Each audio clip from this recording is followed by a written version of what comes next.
Our pact is simple. Be in earnest. Seize the minute. Whatever you feel you can do or think you can do, just take a pause. Focus. Engage within. Then the mind will grow heated and the work will be completed. There are two ways to achievements and aims: energy and perseverance. Now, energy is a rare gift. It provokes opposition, hatred, and reaction. But perseverance lies within the capabilities of everyone. Its power increases with its progress, and it but rarely misses its aims. Never forget, what is thus established, whether received with favour or disfavour, must always be maintained and defended. Agreed? Agreed. Now go and deliver your podcast.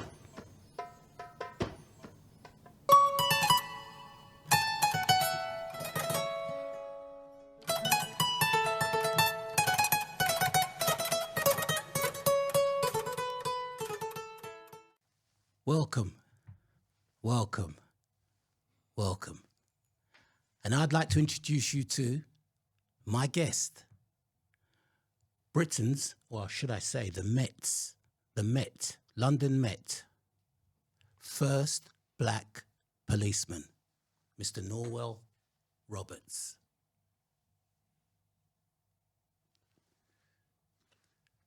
Norwell, welcome. Thank you very much. Thanks for having me. How are you? I'm well, thank you. Historic. Well, don't know about that. For me, it's historic. Now, before I start, Norwell, I've got these here. A friend of mine makes them, and they're called Ginger Fixer. Right. But I call them the Ginger Front End Lifter Fixer.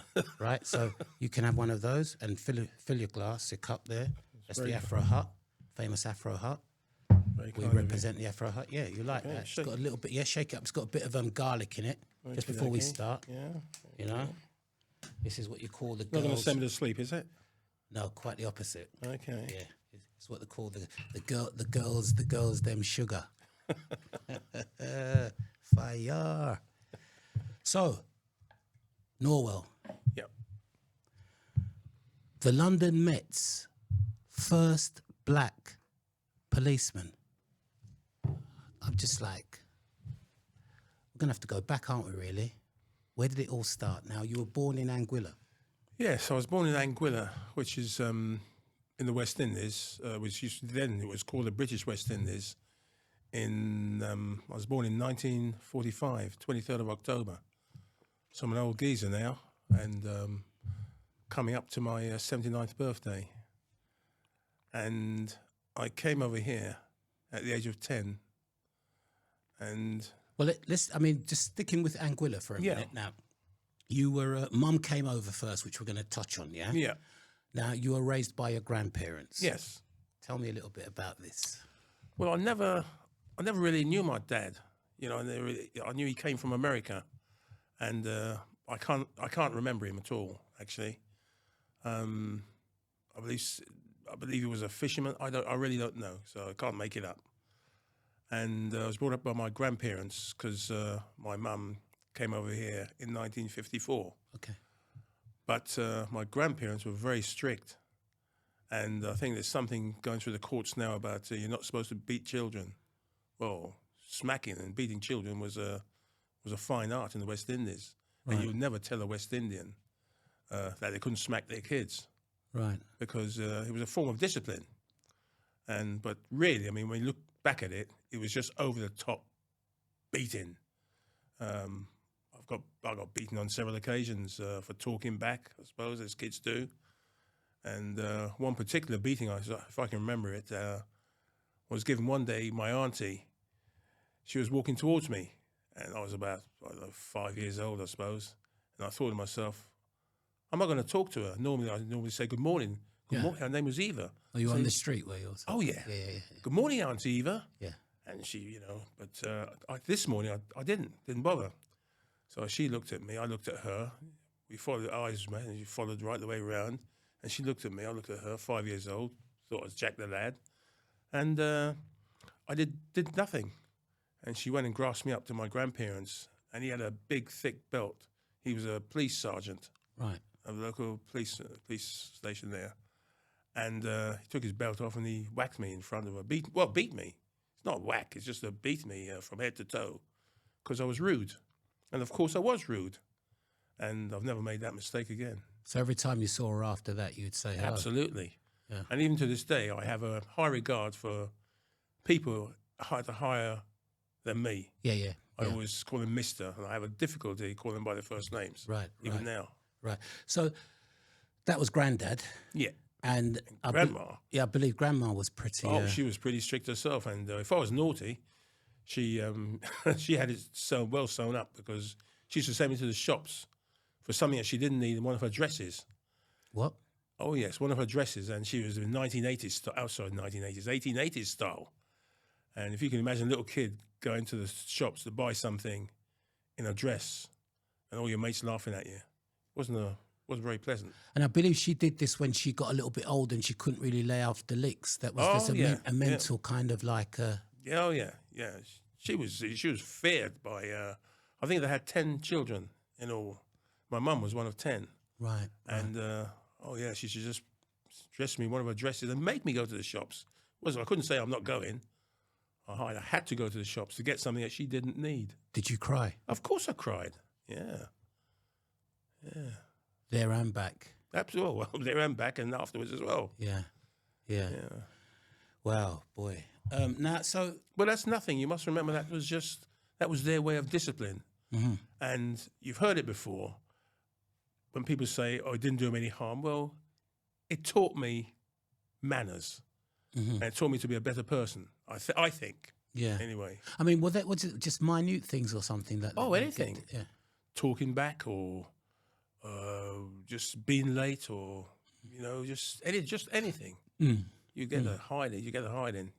And the other kids were getting that in Anguilla as well. In your little community. It was a normal It's just a thing. normal thing. Yeah. Right.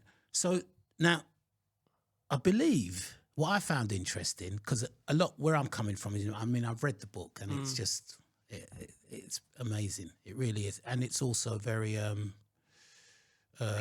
heart-rendering to a certain degree. So you have a lot of police in your West Indian family.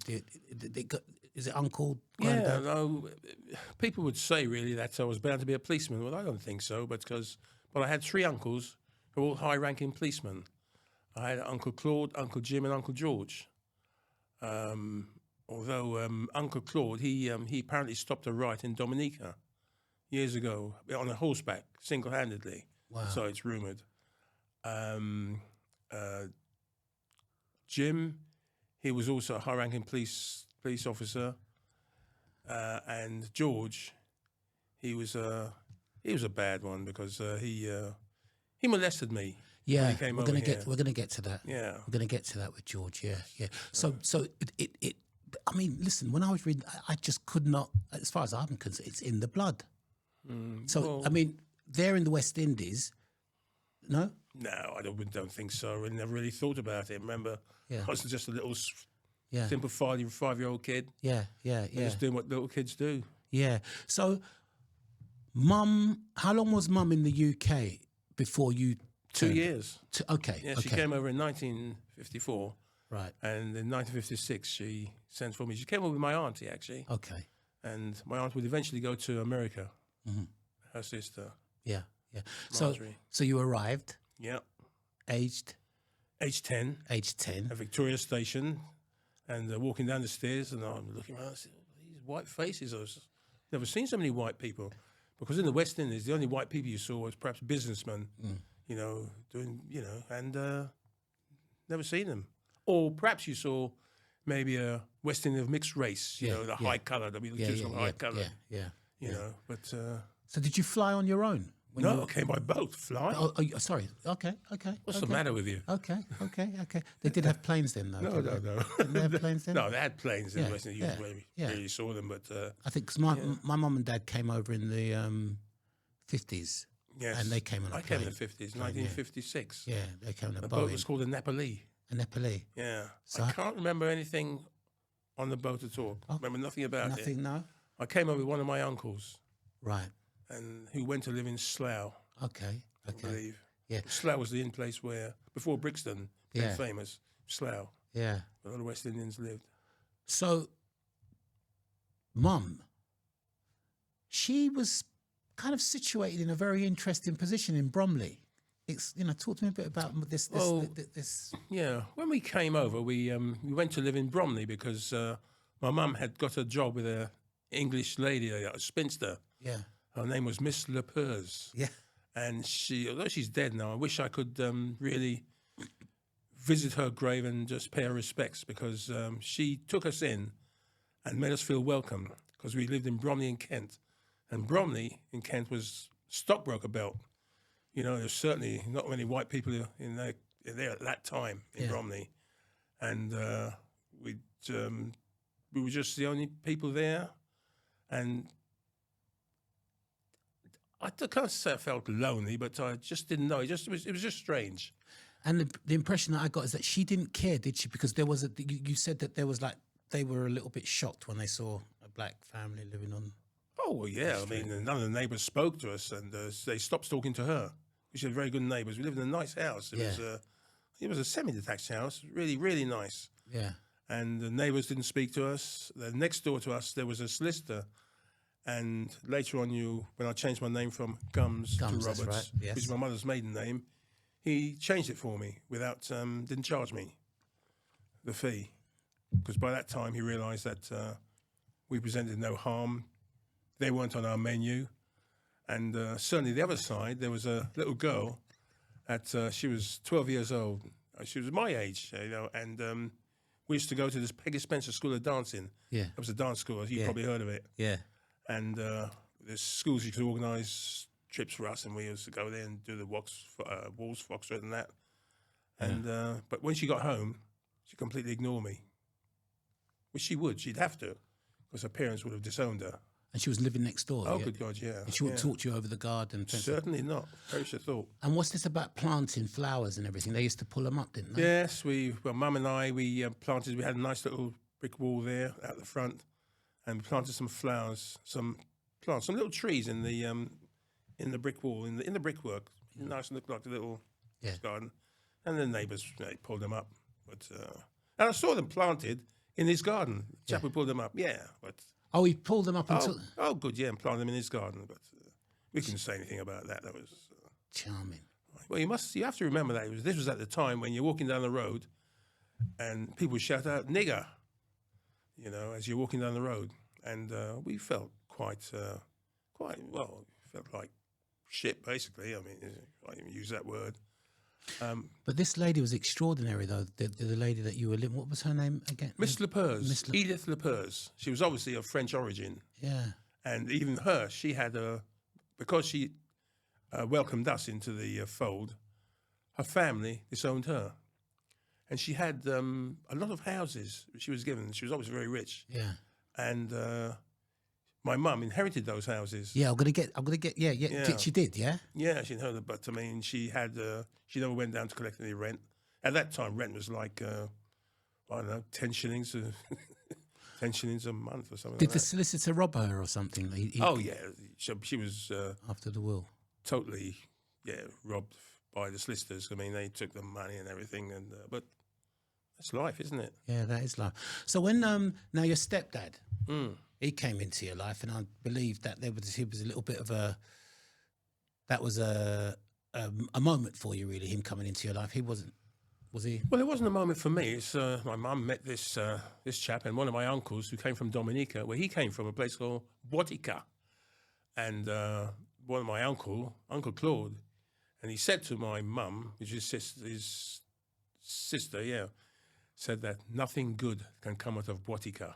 I've never forgotten those words. Right. And he was absolutely right, because he used to rub dirty nappies in the face. The children of my little stepbrothers, brother and sisters, their dirty nappies in the face. In whose face? In my mum's face. Wow. Shitty nappies, Yeah, just rubbing the face. Just That was his thing. He was a bully. I mean, nowadays you call him a bully. Yeah. And I'm only, once I waved my finger in his face, said, don't do that to my mum. I was only about 14 or maybe 13. And he bit it right down to the bone. And thankfully, I didn't get a knife and stab him, because obviously I wouldn't be where I am now. But I can't say I felt like it, but to me it would have been the right thing to do, because he was hurting my mum, and it would be my duty to defend her. But Now, he kicked you out, did he? yeah, I got kicked out when I was a couple of times. I think once when I had chickenpox, tonsillitis, and pneumonia just before my O levels, and one of my schoolmates came around to see me, and I was in bed, and there was a chair upstairs on the landing, and I moved the chair, or took the chair from the landing to the bedroom, so my mate could sit in there while I was talking to me, because he came to see me because I was ill. And he accused me of moving his furniture about, and he kicked me out. So I had nowhere to go. But on Saturdays, I had a little job there at a vegetarian restaurant in Earls Court Road, number 12. Earls Court Road, vegetarian restaurant.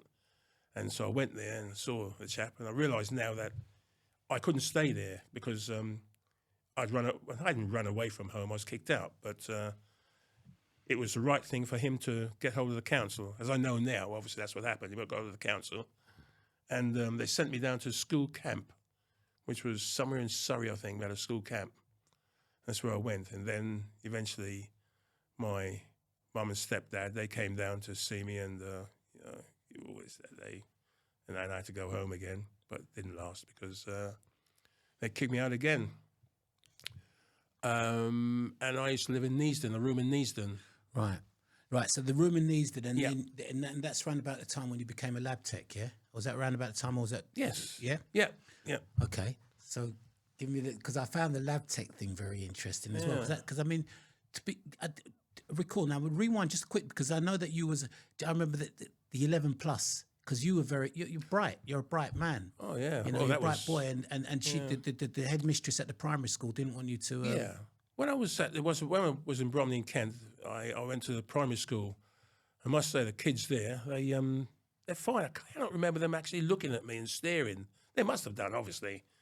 And they all wanted to know why the palms of my hands were white and the soles of my feet. I couldn't tell them then. I still don't know. But, you know, they wanted to know that. And also they kept my hair. I've got more hair than you anyway. Thanks. But I had a bit more then. I'm going to have to drink a little bit more of this. Yeah. And I had a bit... they wanted to touch my hair. Oh, yeah. And well, when I had hair, my mum used to say, "Don't let them put them man in your ear."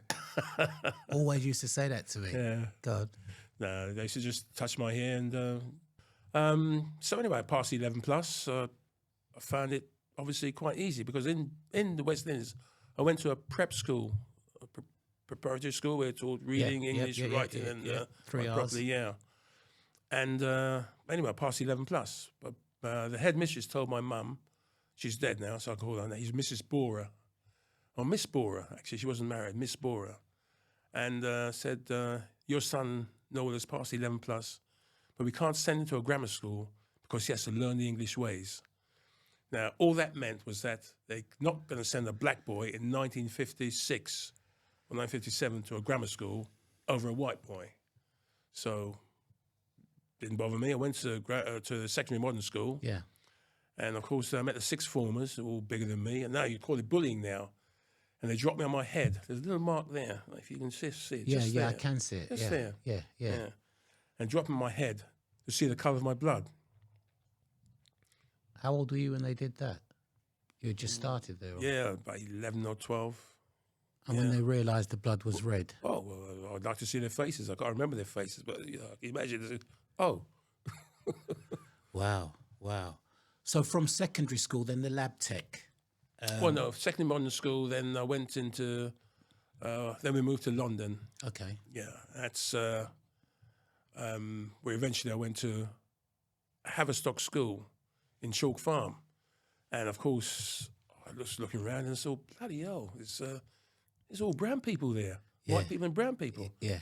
I'm thinking, well, I'm at home here. And it just felt so nice. And I became a prefect there, and got on well. Passed 11. I passed 2 levels. I took about 4 or 5 O levels. Yeah. Remember, I had chickenpox, tonsillitis, pneumonia before my O levels. So I only passed 2, which was scripture, which I was bound to pass, being brought up in the West Indies, and chemistry. Wow. Yeah. And then I went to work at Westfield College, University of London, as a laboratory technician. Right. Okay. So feed me up. Tell me a little bit about that then. Yeah. Well, when I went to work there, it was different. There was professors and, again, more black people. That I saw black people there. But I felt no prejudice at all. I was accepted by the professors, by everybody, professors. And I enjoyed myself there. I used to, that's where I was a bit poor then, obviously, because working in the laboratory, I earned £5.19 and sixpence. If you match that into this currency. And £4.10 shillings and sixpence I paid for bed and breakfast. So obviously, at times, I used to sleep in the laboratory on the floor. Right. And I'd stay there and I also eat food out the bins. That's why I hate wasting food now. So you used to eat food out of the Oh, bins? yeah, I had to. Sandwiches, because the professors used to go there looking down a microscope all day and just into their work. And they'd had sandwiches in greaseproof paper. I remember it now. And they used to just grab a couple of bites out of them and just throw them in the bin. And I used to go on later on and eat the food out the bins. Did they know that you were sleeping there? Of course not. They had no idea that I was there. No idea whatsoever. Yeah. That's the one that never sussed. I was always first thing in the morning. Whatever time they got there, I'd be there. So I was there all night. And if you think I'm going to sleep on the floor now, I'd be scared of spiders, really. But but then, of course, you didn't care. So round about this time now, were you then sort of thinking about joining the force? I mean, what preempted you to go forward into sort of like as a laboratory technician? vocation? Yeah, as a laboratory technician, you go to day release. Right. And I went to Paddington Technical College 1 day a week, day release. And I took the City and Guilds technician certificate, scientific laboratory technician certificate, run by the City of Guilds, in something like 14 subjects, and passed them all, obviously. Wow. From English, maths, science, biology, physics, chemistry, biology, technical drawing, microscopy, just everything, cutting sections, so, with your hands and that. Botany, everything. And I passed that. And I'd passed all my exams. I had as much qualifications, not experience, of course, as my chief superintendent. Wow. But obviously, I didn't have his experience, so I was getting nowhere. So after 5 years, I saw an advert in the Daily Mirror. It says London needs more policemen. And I told him, I said, I'm going to apply for this as a joke. Yeah. Well, clearly, the joke backfired. Yeah. Because saw something in the papers later on when I was at their release, and it said London to have first coloured policemen soon. Yes. Because coloured was the word that was used then. Yeah, yeah. And by gather, now coloured is regarded as a bit of an insult, isn't it? Is it now? Well, yeah, I mean, black. Well, black wasn't used then. No, black was, you didn't call anybody black then, it was all right. Yeah. But coloured, and I don't know about you, but certainly I'd rather be called coloured than nigger. That's right. That's right. That's right. So that's what he said. London's have first coloured policemen soon, and one of my mates there said, "Yes, that's you." And I said, "Nah, it can't be." But of course, it was obviously, and the rest, of course, is, as we say, history. Well, yeah, because for instance, there was a process, wasn't there? Like you had to go through a few stages and jump through hoops, and then tell me a bit about the business with the press, because the police were kind of feeding the press, weren't they? And you was being mentioned, but not by name. Yes, well, I was interviewed by the Home Office in Dean Ryle Street in Southwest 1. Yeah. And I met someone there from the Home Office, and he just spoke to me, and he said, I think the police force, had, obviously the Home Office, at that time, the Home Secretary had decided that we want a black policeman. But I didn't know this was their thinking. But clearly, on reflection, they wanted a black policeman, and it was just at the right time. I came along just at the right time. Right. And so I just had this interview, and then I just went away and forgot about it.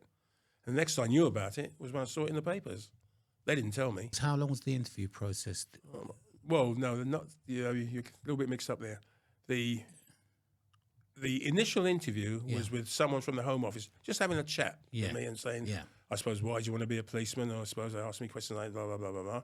But then when you're accepted, you go for, you have an interview. No. Because there's a selection board. Yeah, they You have a rejected you. test. Didn't they reject you? They rejected. I applied twice. Yeah, that's right. And the first time, I think in about 1965, I was rejected. Yeah. So I thought I'd try again. Right. And obviously, I was most persistent. They thought, well, he's only going to come again. Yeah. You don't give him the job. So they gave me the job. 67. Yes. Well, they decided that in 66. 66, that's right. So you went to In Hendon. March, yes, in March 67, Yeah. I went to Hendon. Hendon. Yeah. All right. Tell me about Yeah. Hendon. Well, let me tell you, first of all, we had an intelligence test, which I passed. And then we have a medical, which I passed, obviously. I mean, I thought I'd fail the medical. You know, you absolutely everything, just bending down, looking up your old bum and that, your crack and that. And Cough and drop. oh, absolutely, yeah. And then I had the selection board. That's the final thing. Right. And it was an oval table like this, a bit, but much bigger, with about 10 people around it. And they were just asking me all sorts of questions and just looking at me, and some in uniform. And I was just answering, why do you want to be a policeman, blah, blah, blah, because I want to help people, etc., etc. And then one chap asked me, he said, suppose you're on duty in Camden Town and an Irish drunk, calls you a black bastard, what would you do? And straight away, I didn't have to think. I said, I'd have to ignore it, because as a black person, a black policeman, I would expect to be insulted. Oh yeah, but later on, don't worry, I'd find out that if his eyes were glazed, his speech was slurred, his breath smelled of alcohol, he was unsteady on his feet, he was drunk, he'd be nicked. Right. For being drunk. Yeah. But never for insulting me. Because we were always told that a policeman can never be insulted. All right. Oh yeah. Instruction book, chapter 5, paragraph 19. Well, they've got rid of that Have one that now. on me. They've got rid of that one now? That one's gone, hasn't it? Oh, absolutely. Yeah, long time. I think you get nicked for looking at them the bad Well, way. yeah, you just do it in different ways now, don't you, obviously? So, now, you're a police officer. That's a big thing. Yeah. What did Mum think? Oh, I'm really proud. She got the newspaper. It was in all the papers, in all the national papers, local papers. She's got on the high street of Bromley, waving the paper about, said, that's my boy. You know, she was really proud. I mean, That's amazing, though, Normal. The first black metropolitan Well, I didn't really policeman. realise how important it was or what it would be like. And even now, I realise it was very important now, obviously. Yeah. But then, I just wanted to be a copper and just doing my job. So there you are now, right? You are now a police officer. Yeah. The press, everyone's talking about you. You're kind of like, you're in all the newspapers. And you go to Bow Street. Oh, rewind. I'm at training school, and training school, and the press came to training school, and I had a day when At Hendon? Hendon, yeah. We were being called out of the classroom, taken in and out, pictures.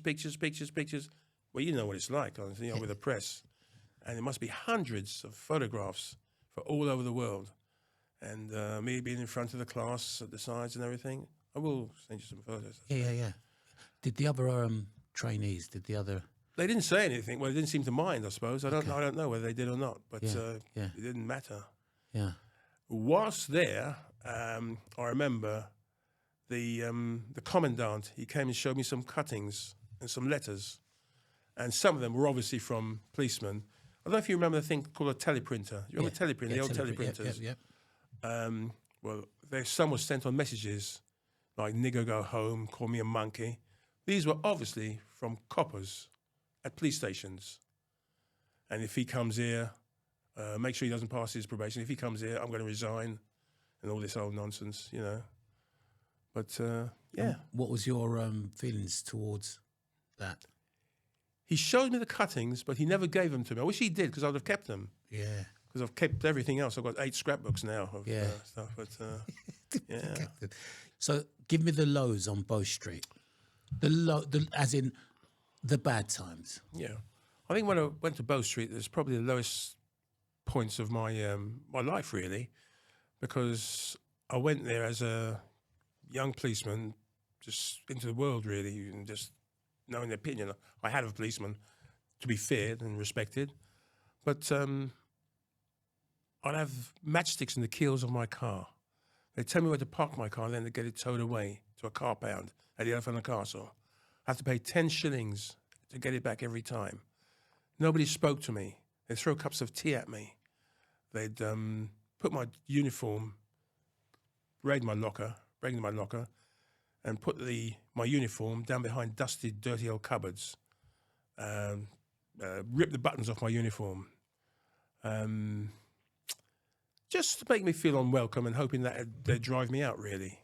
And you was once stationed outside the Opera House, wasn't you? And a police car drove past, and what did they shout out? One time, I think it must have been about in the 70s. Mm-hmm. The area car drove by. I don't know the area car is that. That's the one with the blue light and goes on all the shouts. And there was a driver, the operator, and the observer at the back. And whilst going past, 2:00 in the afternoon, Covent Garden, outside the Opera House, summer's day, and he shouted out, "Black cunt." And I heard this, obviously. They drove away laughing. And there's one particular thing I can remember. There was an old boy walking down the road, and he had a briefcase, and he looked round. You know, the old English, British stiff upper lip. He looked round, looked at them, looked at me, and just carried on walking. I must say, I thought it would have been nice if he perhaps came up and said, "You're all right," but of course people don't like to get involved, you know. But anyway, I went into the station and spoke to the chief superintendent, told him what had happened, and he said, "Well, what do you want me to do about it?" And I said, "Well, nothing," because I was annoyed with myself, because the first time that I'd allowed anybody to see that they were affecting me, that was hurting inside. Right. And I said, "Well, nothing, sir." And I walked away. Of course, obviously, I went back to the section house and cry. Because I used to go and cry there every night for about 3 years, first 3 years, every day, in the bath. Buckets, Oh, absolutely. In the bath. No one could hear me, and they splashed the water about, crying, obviously. Because the rooms were it's a dormitory. So it was just like a square, a little box about as wide as that. And if you were crying, your mate next door would hear you. I mean, I wouldn't like that. No, they're on top there, aren't they? Yeah. So, and then Covent Garden. I know some people watching and listening to this. Yeah. Back then, Covent Garden was a marketplace. It was the Covent Garden. Yeah, Covent Garden was where Covent Garden is now. Yeah, it should be now, not in Nine Elms, Battersea, where it's moved to. Yeah, but the old market porters, they were there. Yeah, that's right. And they were good to me. I think. I felt that they. Yeah, but did they one through a banana? Yeah, people thought they'd be horrible to me, but there's a story whereby they said to one policeman, they said, "Oh, there's an apple for you and a banana for your monkey," probably to see my reaction. Mm-hmm. I said, "Oh, thanks very much." Ate it. It's just the litter. Yeah. But this was my way of doing it. Just dropped the litter there and just walked on. And then they became friendly. They endeared themselves to me, and I never bought any fruit for at any time that Covent Garden market was there. Yeah. And as you'd walk into the market, and they'd be saying, "Oh, how you doing? All right, yeah, you know," because they're all cockneys, aren't they? Mm. And they say, "Oh, you got a lovely suntan." I say, "Yeah, been to Southend for the weekend," and they'd laugh. And I realised that you had to do that. Mm-hmm. You know, I mean, nowadays apparently you would be criticised for doing that. There's been, I don't know. Yeah, it's not. Yeah, it's not really done. Yeah, done.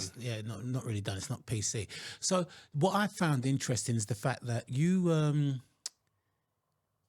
found a lot of solace, like with the community, didn't you?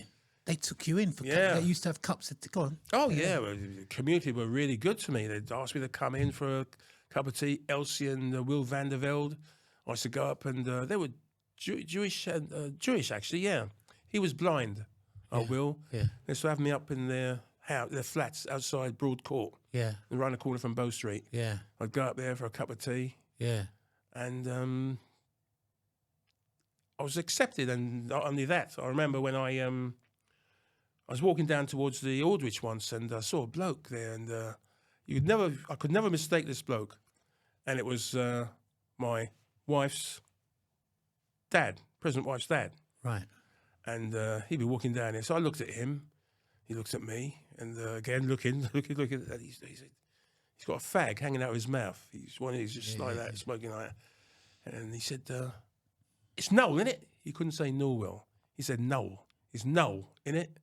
So I said, "Yeah, Mr. Green." And of course I said, "Where are you?" He said, "Oh," I said, "I'm in a caretaker school up there." So, needless to say, went up to school up there, for cups of tea up there, and met him, and that's where I met my present wife as well. So, but then that's Wendy, yes? Wendy, yeah. Yeah, but then before Wendy, was you Yes, I was married to someone I met in the Westfield College. Right, okay. She worked in the zoology department. I worked in the botany department, and we just hooked up, got married. So like the highs now, as I was saying, with at Bow Street, because that's when you were just starting out. Yeah, You know, the London Met's first black policeman. There you were in Bow Street, Covent Garden. Now, what I found interesting was the fact again that you were a good policeman because you were connecting with, but due to the hassle and everything that was going on back at the station and the stress and the racism, you started to meet more people you were welcome into homes, weren't you not? Yeah. Well, I think it did me a favour, really, because by being nasty to me at the station, because the policeman was so nasty, I sought solace elsewhere. That's right. And so I'd talk to people anyway, and they want to talk to me as well. And so they invite me into their houses for cups of tea. Yeah. Even in the market porters in the offices, I'd go upstairs to the offices. If it's a cold day, Yeah. you know. I even went into the back. Let me tell you this now, the back of the South African embassy. Well, we all used to go in the back for a cup of tea for a break. It's called a break. Yeah. But I was invited into the upstairs through the front door. I was up on the first floor, and I had a drink with a commercial attaché of the South African embassy. Lovely. There you go. Lovely. That's Trafalgar Square, isn't That's it? Trafalgar Square. Yeah. South Commercial Africa House. attaché. Yeah. And I mean, needless to say, he wouldn't be able to speak about that back home. no. I suppose it would perish the thought. You know? Yes, because It of wouldn't be allowed. Apartheid was really rife then, you know. But Yes. So now you met someone famous once when you went back into Bow Street. You walked into Bow Street and there was someone sitting down, all dapper, dressed up and he'd been arrested for something. Oh, And, yeah. Bow Street, funny, the court was right next door. Yeah. And then I was an active copper, you know. And Yeah. although some of my, one of the other things that the policeman used to do was to tear my records of work. As a policeman, you kept records of work on every arrest you had, and you'd have to be a hard-working policeman. You have to do plenty of stop loads of people, and wasn't stop done on and an search. iPad. Wasn't done on an iPad. Oh, good God, no. iPad? What the hell's that? That's right. And That's right. you know, and you write your reports up. They used to tear up my reports, and my sergeant used to downgrade it. Where if I had, say, 4 or 5 arrests for drunks, he perhaps would put in 1, he put in none. In other words, did his best to downgrade me. Yeah. To make sure he thought that I'd never make it. And anyway, I was at Bow Street Court one day, and I saw this bloke sitting there, and I don't really know him because I see him in the papers. And I said, "What's your name?" He said, "Oh, Ronnie Cray." I said, "Oh, Ronnie Cray. Oh, yeah. How you doing?" And he stunk of brute. He really, I remember to this day. You know, he must have had a bath in it. Yeah. And he's very smart, nice, smart tie, the old handkerchief, silk handkerchief. Yeah, he looked the part. And I said, "Yeah." So I said, "Oh, what are you doing here?" "Oh, they got me on a poxy driving charge." You know, and you know, for a bloke who used to do what he did, I mean, it's no secret that they used to drill holes in people's legs just by looking at them, and kill people in that. Yeah. And he was annoyed that he had to go to court on a driving charge. He went through a red light, wasn't Something it? like speeding, something like that, yeah. Yeah. And he didn't like it. He didn't But like then I it. shook his hand. Yeah. I mean, and he went his way and I went my way. And that was it. That was my claim to fame. So is there any, I mean, I know confidentiality and everything, but is there any other famous collars you felt at that time, round about Bow Street time? Yeah, there was not Anthony Hopkins. He was there was another. No. There was David Hemmings. I think. Oh, I worked with him. Yeah, In did Mean, you? Mean Machine, yeah. The film, he's got the eyebrows. He was drunk, but I didn't nick him. Yeah. But he was he got nicked. He was going home one morning went from the Hilton or something. Going home, he got stopped up in the Strand. I was there, and he got nicked. But there was a chap who was playing in the Aldridge Theatre, and he went through my signal. Yeah. In Covent Garden. Yeah. Can't remember his name. And anyway, I nicked him. You nicked him. Yeah, process. Yeah. And unfortunately, I went in, and when I told the reporting sergeant, they tore up the report because he said to them, I think they said, if he goes to court, he'll never send any more free tickets to Bow Street. Oh, right. Because they used to send free tickets for the theatres and that to the Bow Street. Okay. So obviously it went nowhere. You let him go. Yeah, well, I had to let him go. So let's now move on to CID. Yep. 1972. Yep. You all right? Yep. Were you the first black CID? I'm not sure. I think there must have been a CID officer in the East End. Okay. I think someone picked me to the post. Had you met him? No. I just knew. I can't think of his name. Right. But he may have been a CID officer before me. Yeah.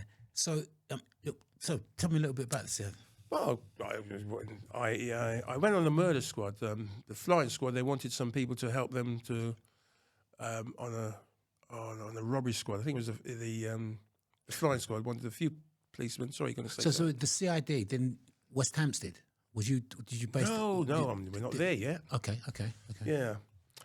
When it was at Bow Street, yeah, Okay. they wanted some police officers to take statements, runners if you like, Yeah.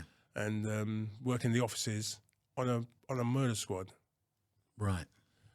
And I was one of those CID officers, one of those policemen that was chosen.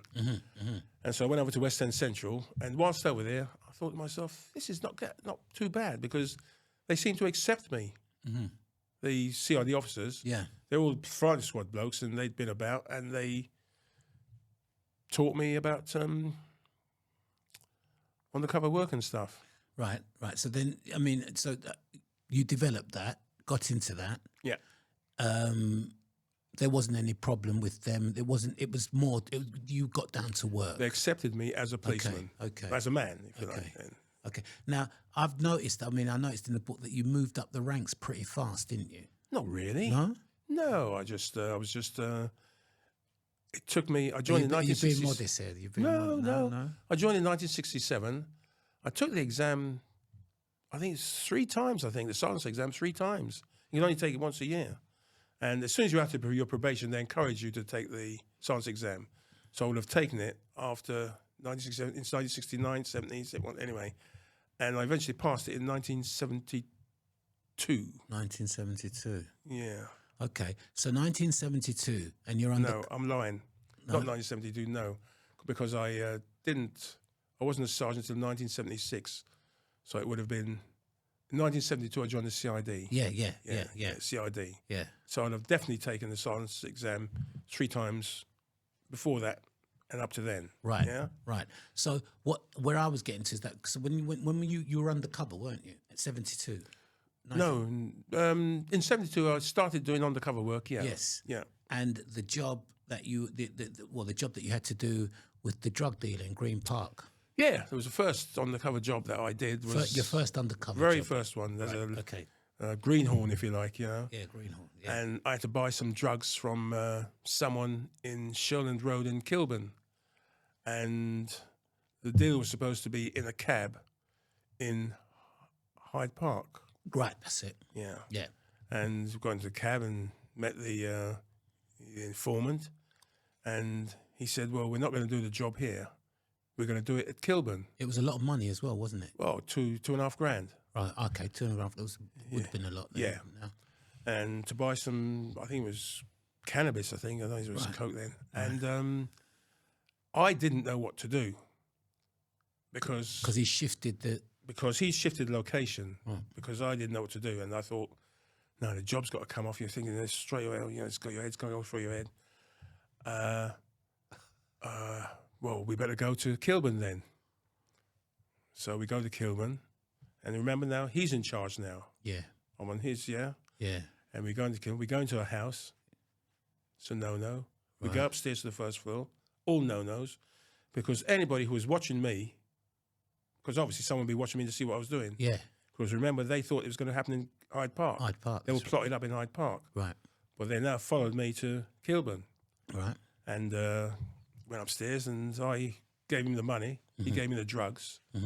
And as far as I was concerned, that was it. So then I went outside and went back to, back to Notting Hill Police Station. Right.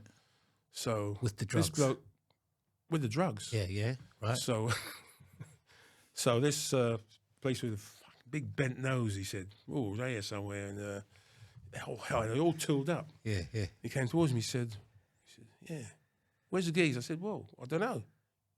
You got him, haven't you?" He said, "Where's the drugs?" I said, "Oh, I've got the drugs here. Where's the money?" "I don't know. He's got it." He said, "What the fuck is that?" And he went for his pocket. And I thought he was going to shoot me because I'd lost 2.5 grand of the commissioner's money. So I didn't know what I had to do. Nobody ever told me Yeah. you don't sell the drugs.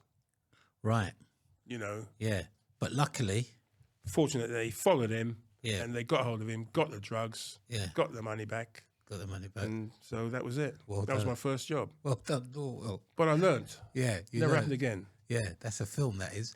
Now, so we've got now CID, right? 1979, authorised shot when you got your licence. Yeah, yeah. In 19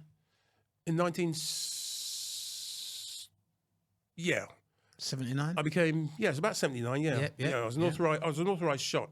Right. And we had to do a search at some premises Can you in explain what an authorised shot is, please? well, I'm authorised to carry firearms. Were you the first black man? Well, I wouldn't know about that. No? Yeah. Certainly up there, obviously. You should say, yes, I was. Why don't you just say, yes, you Well, was? no, in case you come back to me and say, I found out you weren't. You know, No, that's I another won't story. say that. Yeah, well, I don't know. Yeah, I you, really can't you say. was. Was I? Yeah, you was. Okay. All right, go on. You were carrying a gun, though, weren't you? Oh, yeah. 79. Yeah, and you were Webley, black. Webley 38, yeah. Webley. What? Webley. Was that W-E-B-L-E-Y, yeah, so it's just called, revolver? yeah. 38, yeah, .38, yeah, revolver. Don't stick. Don't stick. That fires every time, doesn't it? Don't stick. Oh, you obviously Don't carry stick. that, yeah. Jamaican. Yeah. Always use a revolver. Yeah. Yeah.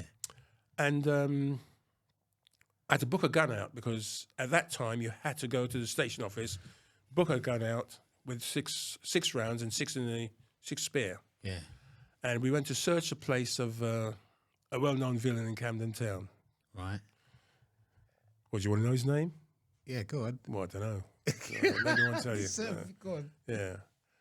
And his name was Mendy. No. Mendy, yeah. Oh, shut up. Yeah. Oh, that's got to go. We'll have to bleep that out. Well, there you go. Yeah. That's what I said. Yeah. Anyway, so I went to this house and said, searching there, police, I'm armed. Because you always show you don't get it out. You just say, I'm armed. That's a move, isn't it? Yeah. That's a it. move. Just I'm armed. And said, can we like to search a place to get your son? Whatever his name was. Yeah. Something Mendy. No, 'Cause there was a few- don't keep saying it. Don't keep saying it. And so they said, well, he's not here. And Yeah. you don't take their word for it. You know, we said, well, we're going to search him. So we went there. We found him in the attic. And his mum then made a complaint and she particularly aimed me out, saying she thought it terrible that a black policeman should come to our house That's it. to arrest her son. Yeah. The fact he was guilty, and he had form as long as my arm, a rap sheet like that. Turn it over, that long. There it was again. Oh, it was no good. But anyway, so because she'd made a complaint, I would have to be investigated. We all were. We all had to make statements, obviously. All of that. And of course, being the lead detective, it's me. So I made a statement and blah blah blah. The investigating officer came back to me and said, "Who gave you permission to book the gun out?" And I'm thinking, well, hang on, I'm not on trial here. He's the villain. I'm only doing what I'm supposed to do. And it's a silly question anyway, because you had to go down to the sergeant downstairs to book the gun out. Right. You'd have to go there. You'd tell the sergeant, I'd like to book a gun out. He said, why? You give him the facts, and he'd give it. You sign for it. Yeah. You sign for the ammunition. Yeah. He'd load it in his presence. Yeah. And then you take it back, not fired, reverse. You know? And that pissed me off because I thought, well, you know, the bloke's been nicked. He's no good, and you're coming after me. So I told him I could stick the authorization. So I handed it in. Right. But then I was the incident when there was the hostage taking and that there was a copper that was one of the firearms policemen there, the sniper policeman. Do you remember this incident? The incident where there was a gentleman who had his sister-in-law by knife and the sister-in-law's daughter. Oh, what? You mean in Northolt? Yeah. Yeah. Yeah, because I believe this had something to do with you moving Well, away no, from only firearms. Speaking because that was Errol. I think maybe named Errol Garner. I think his name was Errol Garner. Yeah. He was someone who I'd previously nicked for armed robbery when I was at Acton Police Station. Yeah. And they'd fled a house anyway. I got them and they all got nicked. And I think then he was then later arrested, and he took a hostage, his sister-in-law hostage in a house in Northolt. Right. Yeah. And I thought it was on a Sunday, and I phoned up the lead detective who was in charge of the case, and offered my services because I knew him and I had a rapport with him. Yeah. You know, as you get on in Yeah. these sorts, you get a rapport with people and some people you can talk to. I mean, you must have some people you can talk to. Yeah, yeah. Rather than some people you can't or don't like to. Yeah, yeah. And I had a rapport with him. And I said, do you want me to come and talk to him? Because I think I could get him to surrender. Yeah. And they said no, and well, the rest is history. But Dave, what I found interesting was the armed police officer, one of the firearms police officer. Yeah. He had a reputation. He was called did they call him the executioner? I don't know about that. It's in the book. Yeah, is it? Yeah. Oh, Yeah, because he I think there was some negotiations going on with him, yeah. and he then cut the sister-in-laws. He murdered the sister-in-law, and he had the daughter and was hanging her off the balcony, saying like, and you had the police were down at the bottom, firemen were down there with the net, and then there was a moment where the door was opened, I believe, and you seized the opportunity and got in there. Yeah. He had the daughter.